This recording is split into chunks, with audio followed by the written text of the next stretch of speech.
Alright, so if I'm ever possessed by Vecna, I think I have nothing to worry about because there's a ton of songs I like listening to, like Last One Standing from Venom 2 or Nothing Is Lost from Avatar 2. But if there's one song I had to listen to only, I think I know which one it would be.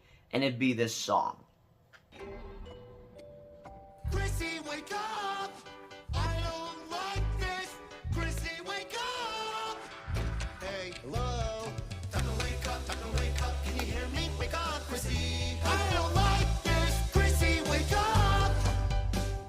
Anyways, I'd say I'm late on making this review, but technically, I've not had the chance to review Season 4 on the channel. When Stranger Things 4 was coming out, that's when I had started the review series of me reviewing Stranger Things 1, 2, and 3, and I took those videos down because I was not happy with them. So glad we had gotten one more season of Stranger Things just so I could redo this review series with my reviews on Stranger Things 1, 2, and 3, but I have not reviewed Season 4 on the channel, so I look forward to discussing my thoughts on Stranger Things 4 because there is a lot to discuss about, because a lot goes down in this 4th season, especially when all 9 episodes are freaking hour-long movies. Like, have you seen the run times? I would say that'd be one of my nitpicks with Season 4, but honestly, I'm not going to consider it a nitpick because I've been craving for some Stranger Things content for the last 3 years, ever since Stranger Things 3 had dropped on the 4th of July. So I am happy to watch 9 movies of Stranger Things content. Because after what happened in that post-credit scene in Stranger Things 3, I was excited that this show was not over yet, but was kind of upset when I had to wait a little longer due to the pandemic delaying production on Stranger Things 4. And I'm pretty sure we were supposed to get Season 4 around 2021, but we wouldn't be getting the 4th season until 2022. In 2 volumes. So I apologize being late on posting this, especially on Thanksgiving. Which, speaking of which, happy Thanksgiving, y'all. Be sure to comment below what you're thankful for on Thanksgiving, because I know what I'm thankful for.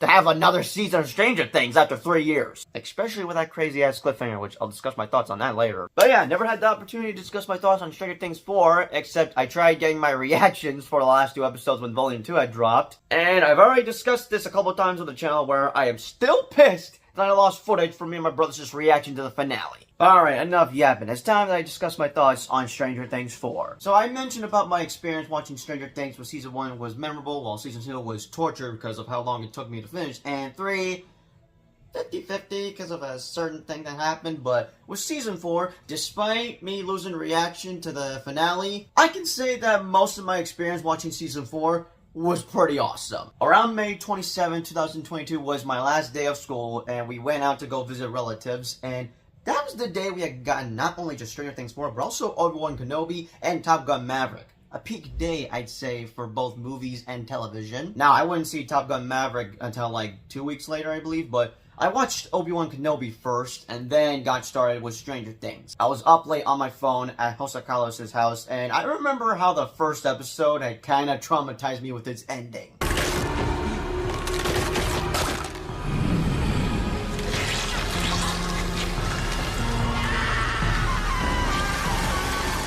But that first episode gave us this. Time to wake up, okay? Hello, can you hear me? Wake up, Chrissy!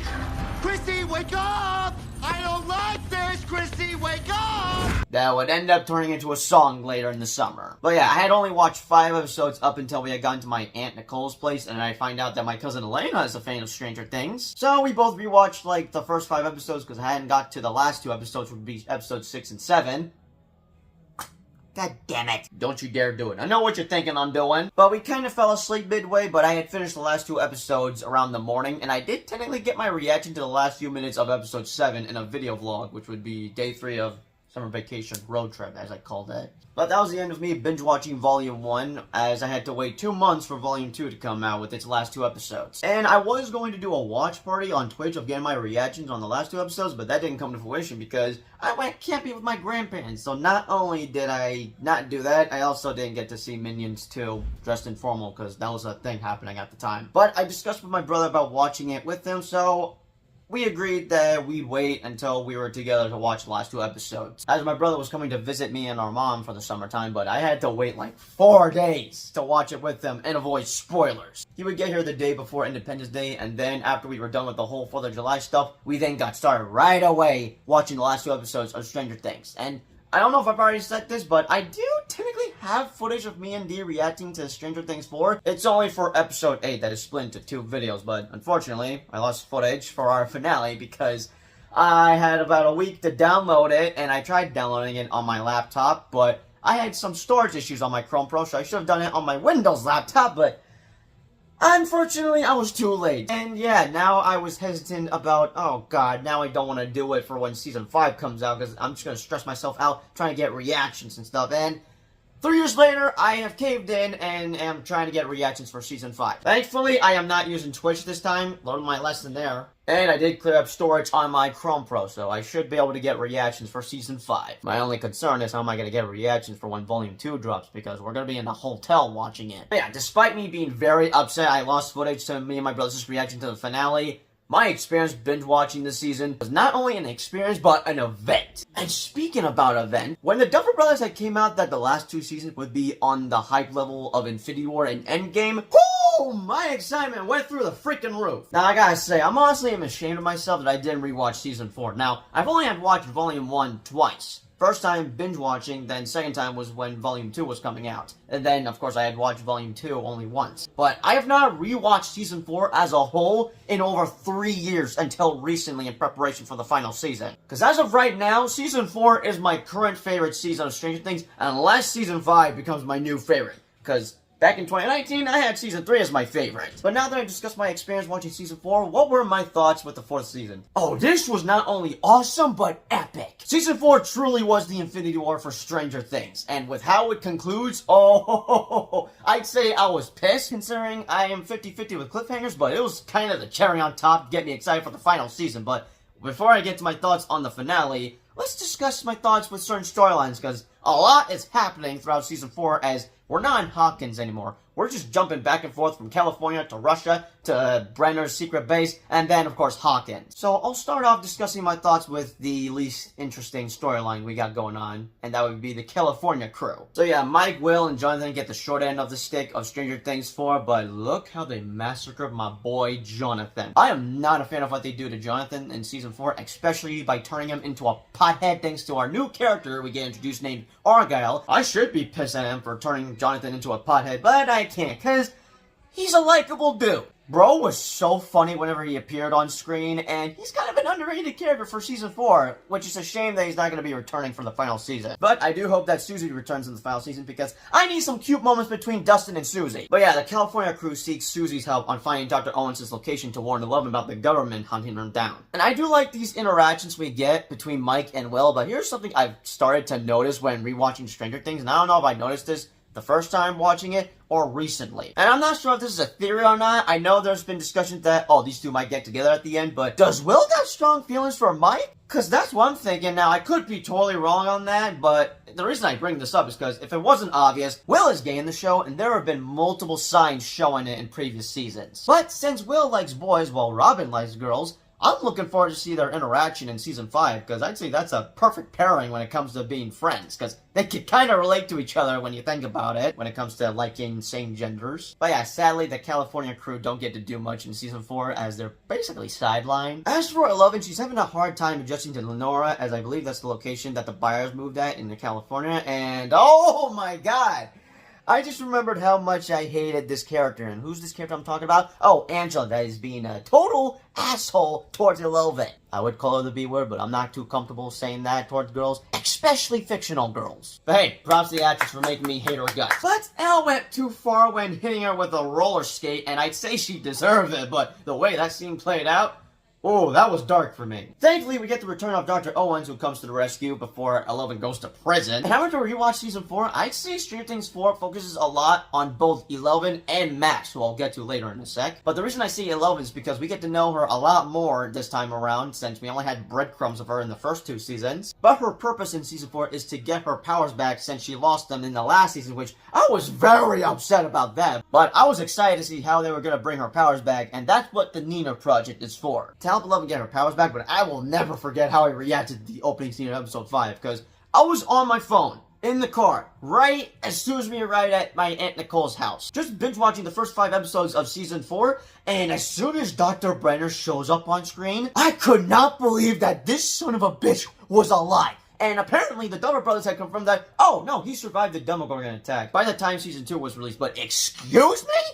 What do you mean he survived against a Demogorgon in Season 1? I'll tell you this, he definitely has the scar to show for it. Now, obviously, I hated this dude's guts when I watched Season 1 for the first time, but In season 4, I slightly like him, but he's technically still a bad guy, but not an evil dude. And the reason I say I slightly like him is because of how he's treating his patients in the beginning of episode 1, where we get a flashback towards September 8th, 1979, I believe. And I did actually get my reaction to the first 8 minutes of Stranger Things 4 that was posted online before its premiere, but sadly, Netflix took it down off my YouTube channel. And he was friendly towards the kids, but he definitely has a way of punishing them. Like, for example, when he put a taser neck thing around 2's neck for bullying Eleven. So yeah, technically he's still a bad guy, just not an evil dude. He just made poor decisions, like, for example, stealing Jane, aka Eleven's mother, as soon as she gave birth. But it is a bummer to see Papa die in episode 8 as Can I even say he sacrificed himself? I don't know, but yeah, that's the last time we see him, as he dies for real this time. But I definitely was liking the storyline where we'd see Eleven go back to Hawkins' lab, because the only way she had to get her powers back was to basically revisit the past. And my reaction to the opening scene of episode 1, I was like, no way she did that! She killed all those kids?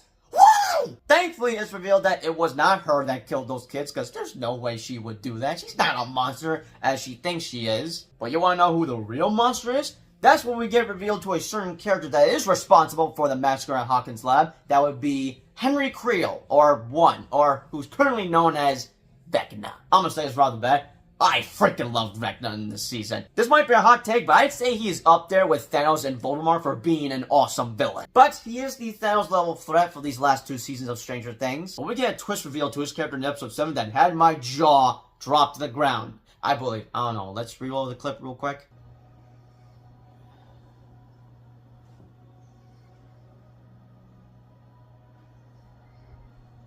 What is Vecna?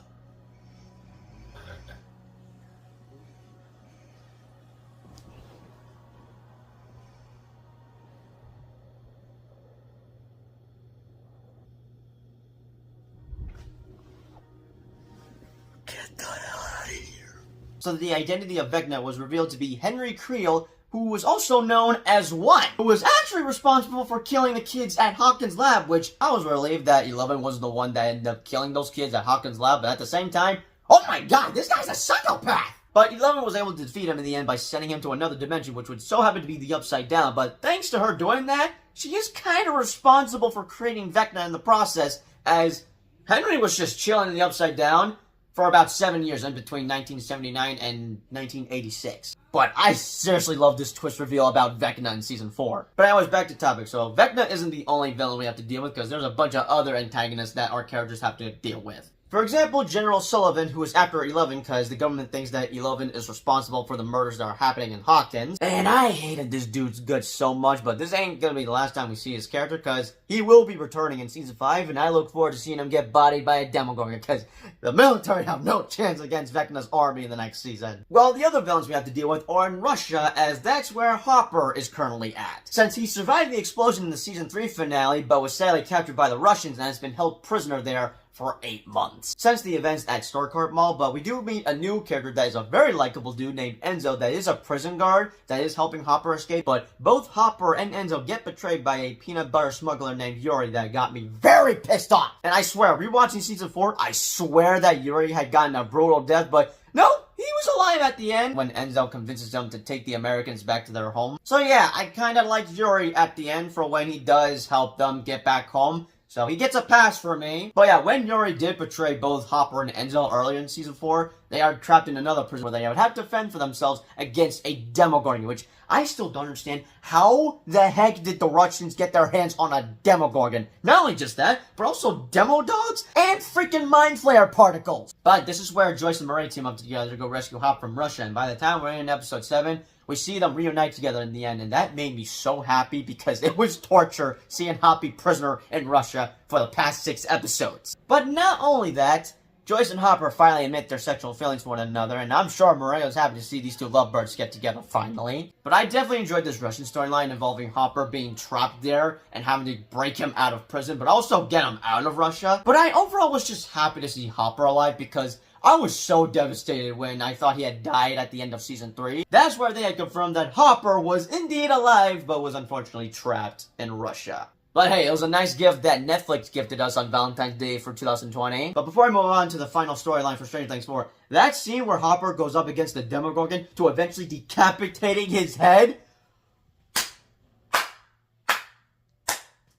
fucking epic, y'all. But moving on to the last storyline, we follow Steve, Dustin, Robin, Nancy, Lucas, and Max figuring out why Vecna is killing teens randomly, which would be Chrissy, Patrick, and Fred, who are sadly victims of Vecna's curse. But the way he kills them is so gruesome and brutal. I felt so bad for how these characters went out, especially Chrissy, who shared great chemistry with another new character that would end up being my favorite in Season 4, Eddie Munson. Okay, that was kind of stupid of me doing that because he's not in the shirt, but he's wearing a Hellfire Club shirt, and I actually don't remember where I got this shirt at, but I got it when Season 4 was coming out.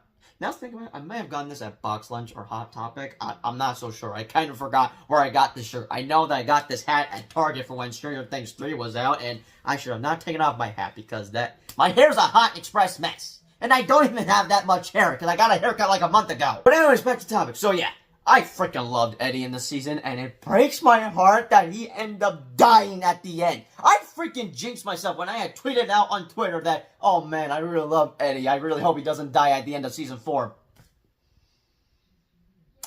Should have kept my goddamn mouth shut. But damn you, Duffer Brothers! I'm pretty sure I ended up tearing up for Eddie's death first time watching it, but rewatching it, oh yeah, I ended up shedding tears again. And I want to believe that he'll be alive somehow in Season 5, but I've just given up on that because bro is dead. There's no way he's gonna come back into Season 5 as a vampire character because he got killed by Demobats. But at least we do get one awesome scene with him playing Masters of Puppets in the Upside Down. But Duffer Brothers,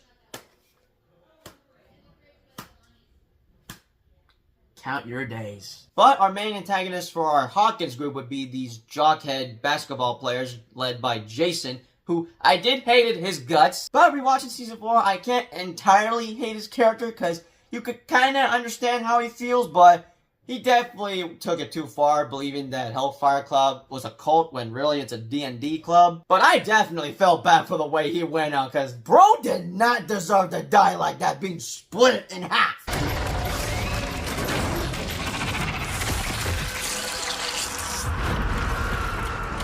At least he'll be reunited with Chrissy, but I definitely enjoyed these antagonists as they're hunting down Eddie because Jason thinks that he's responsible for killing his girlfriend Chrissy, when in context, Chrissy went to Eddie for drugs because she wanted to be on something that could get her mind off of what she had been experiencing for a week, which was Vecna basically screwing with her head. But I like this little arc we have with Lucas where he's trying to join in with the cool kids, which would be the basketball players, because he's been made fun of his whole life in school. But by the end of it, he would realize that, yeah, no, this is the wrong kind of group I should be hanging out with. These are not my people. These are my people, which would be his real friends. But I definitely like the interactions we had between Nancy and Robin, as this was their first time meeting each other since she was introduced in Season 3. But we do get some Stancy moments since the last time these two shits screened together was in Season 2. Because in Season 3, Steve was busy with helping Dustin and Robin figure out why there were Russians and Hawkins, while Nancy was busy with Jonathan figuring out why there's rats going crazy. And they barely interacted with each other around like the Season 3 finale. But I definitely enjoyed all of them coming together in Season 4, especially for when they had to go into the Upside Down to save Steve, because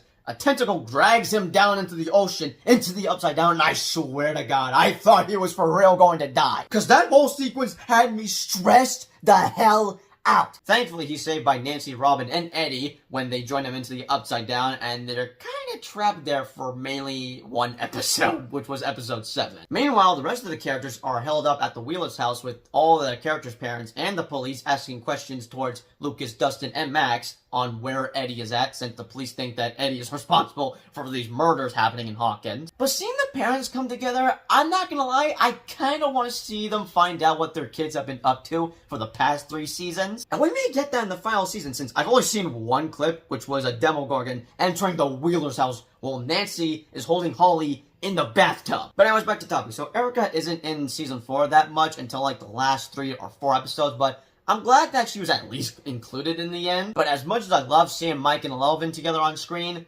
hot take? I might like Lucas and Max as a couple more than Mike and Elvin, and I was obsessed with those two. But the reason I say that is because we get great scenes between Lucas and Max together in Season 4. And speaking about Max, this is what I was talking about earlier when I had said that Season 4 focuses on Elvin and Max. For Elvin, we get to know her backstory at Hawkins' lab, but for Max, The reason I say she's an important focus for season 4 is because she's sadly on Vecna's hit list. Because if Vecna succeeds on killing Max as his 4th and final kill, he's able to open a giant gate to the Upside Down in Hawkins, as that's his evil plan for these last 2 seasons of Stranger Things. Now, they save Max in episode 4 when Nancy and Robin get some information from Victor Creel, which was that music was the key to protecting yourself from Vecna possessing you. And I can agree with everyone that episode 4 is not only the best episode for season 4, but one of the best episodes of Stranger Things. Now, before I get to my thoughts on the ending of Stranger Things 4, this season finale was fucking awesome and epic. I know I found some enjoyment with the season 2 and season 3 finale of Stranger Things, but season 4? Oh, this felt like an event. Like this was some Infinity War hype level type shit. But the cherry on top of this finale was just using Kate Bush's song, Running Up That Hill. And I've been listening to that song ever since Volume 1 had dropped for like the summer of 2022. And I am obsessed with the music version they use in the finale and the trailer version that they used for the final trailer for Volume 2. But here's a theory I got going on for the final season of Stranger Things, and I could be wrong here, but that painting that Will shows to Mike of the party going up against a 3-headed dragon, I don't know if that's foreshadowing for the final season, where our main characters are gonna go up against some kind of 3-headed monster, or Vecna turning into some kind of monster in the series finale. Either way, if that's what's gonna go down in the series finale of Stranger Things, we are not prepared for what crazy shit's gonna go down. But I'm curious to see how the series finale is gonna top the season 4 finale for me, because that finale was just awesome to watch. Alright, now discussing my thoughts with the ending of Stranger Things 4. Sadly, Vecna succeeds on killing Max, even though he got 3 shots in the chest from Nancy, who, if I've not said this before already, Nancy Wheeler is a straight-up badass. But with Vecna now getting 4 kills to open a bigger gate to the Upside Down in Hawkins, what goes down in the end?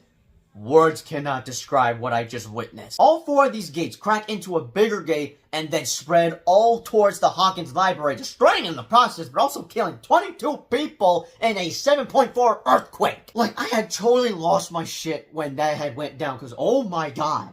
It's like, this is it.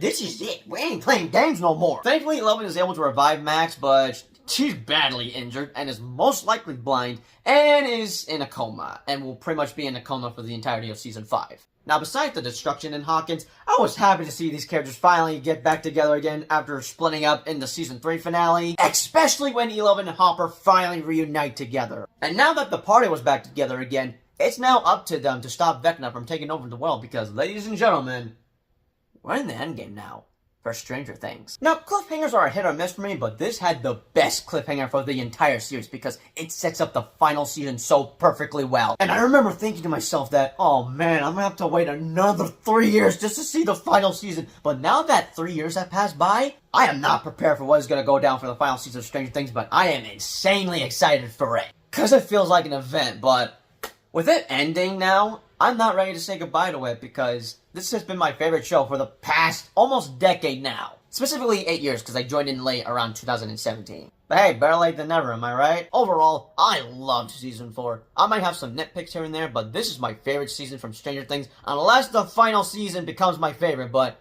this truly was the Infinity War hype level for season 4. So if I had to give it a rating, it's a 9 out of 10. And with that being said, that is my thoughts on Stranger Things 4, so I am now prepared for the final season for Stranger Things 5. Definitely stay tuned for when I review volumes 1, 2, and 3 for Stranger Things 5. And stay tuned for a reaction series on the final season, unless they get copyright claimed by Netflix, but if that does happen, I'm not worried. At least I'll have footage, unlike last time, because ain't no way I'm using Twitch this time. I learned my lesson on that. I'm using my laptop, which I thankfully cleared up storage. Hopefully, I'll have enough storage for these last 8 episodes of Stranger Things. But I hope you guys enjoyed my review series on Stranger Things in preparation for the final season. And as always, I'll see you all in the next video. Peace out.